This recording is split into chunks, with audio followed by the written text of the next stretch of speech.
Hello friends, അപ്പം ഹിറ്റിന്റെ the third case ഞാൻ കണ്ടു. സിനിമ ആണെങ്കിൽ എനിക്ക് പേഴ്സണലി ഒരു ആവറേജ് ഫീല് മാത്രമാണ് തോന്നിയത്. സിനിമ കണ്ടിറങ്ങിയപ്പോഴത്തേക്കും പ്രത്യേകിച്ച് ഒന്നും പറയാനെ കൊണ്ടൊന്നും തോന്നുന്നില്ല. കാരണം സിനിമ കണ്ടുകൊണ്ടിരിക്കുമ്പോഴാണെങ്കിൽ നമുക്ക് ചില സ്ഥലത്തൊക്കെ ബോറടിക്കുന്നുണ്ട്. എന്നാലും കംപ്ലീറ്റ് വരുമ്പോഴത്തേക്കും ബോറിങ്ങോ കാര്യങ്ങളോ ഒന്നും ഇല്ലാതെ കണ്ടു തീർക്കാൻ പറ്റിയ ഒരു സിനിമയാണെങ്കിൽ പോലും സിനിമ മറ്റേ ആ ഫസ്റ്റ് സെക്കൻഡ് പാർട്ടുകൾ വെച്ച് നോക്കുമ്പോഴത്തേക്കും ഇതിൽ കൂടുതൽ ആക്ഷനാണ് പ്രാധാന്യം കൊടുത്തത്. ആക്ഷനും വയലൻസിനും. വയലൻസ് ഉണ്ട്, വയലൻസ് ആണെങ്കിലും ആക്ഷൻ ആണെങ്കിലും നമുക്കൊരു ഫീല് കിട്ടുന്നില്ല, ഒരു ഇമ്പാക്റ്റ് ഇല്ല.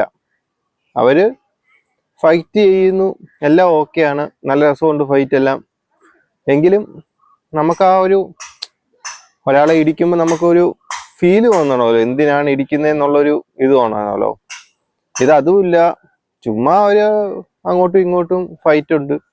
അതൊക്കെയാണ് ഒരു നമുക്ക് മൊത്തത്തിൽ ഒരു പടത്തിനൊരു ഇമ്പാക്റ്റ് ഇല്ല. ഇതിലാണെങ്കിൽ ഒരു ഇൻവെസ്റ്റിഗേഷൻ ഒക്കെ ഉണ്ട്. ഇൻവെസ്റ്റിഗേഷൻ ഒക്കെ ആണെങ്കിലും ഇന്റർവെല്ലോടുകൂടി തീർന്നു.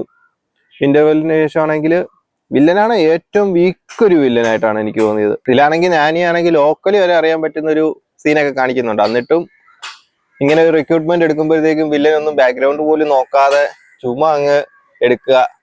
അതൊക്കെ വെച്ച് നോക്കുമ്പോഴത്തേക്കും പിന്നെ ഇതിലെ റൊമാൻറ്റിക് സീന്, എന്റെ മോനെ, ആ ഒരു ഇതാണ് ഏറ്റവും ബോറിംഗ് ആയിട്ട് തോന്നിയത്. ആ ഒരു സീന് സിനിമയിൽ നിന്ന് ഫുള്ള് കട്ട് ചെയ്ത് കളഞ്ഞായിരുന്നെങ്കിൽ സിനിമയ്ക്ക് പ്രത്യേകിച്ചൊന്നും സംഭവിക്കാനില്ല.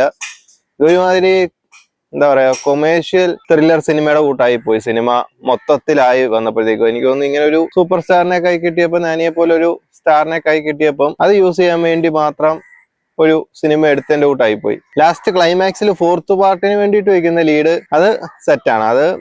അതിന് നമുക്ക് കുറച്ചുകൂടി എന്താ പറയാ പ്രതീക്ഷിക്കാനെ കൊണ്ടുള്ളൊരു വകുപ്പുണ്ട്. സെക്കൻഡിലും ഇതുപോലെ തന്നെ ആയിരുന്നു. നാനി വന്നപ്പോൾ നമുക്ക് തേർഡിലോട്ട് പ്രതീക്ഷിക്കാനെ കൊണ്ട് ഇതുണ്ടായിരുന്നു. അതുപോലെ തന്നെ ഫോർത്തിലും അതേ ഇതാണ്. സിനിമ മൊത്തത്തിൽ പറയുവാണെങ്കിൽ വയലൻസ് ആണ്. വയലൻസും എന്താ പറയാ മാർക്കോട് അത്രയൊന്നും ഇല്ലെങ്കിൽ പോലും വയലൻസ് ഉണ്ട്. പിന്നെ സിനിമ മൊത്തത്തിൽ നമുക്കൊരു ഇമ്പാക്റ്റ് തരാതെ അവസാനിച്ചു.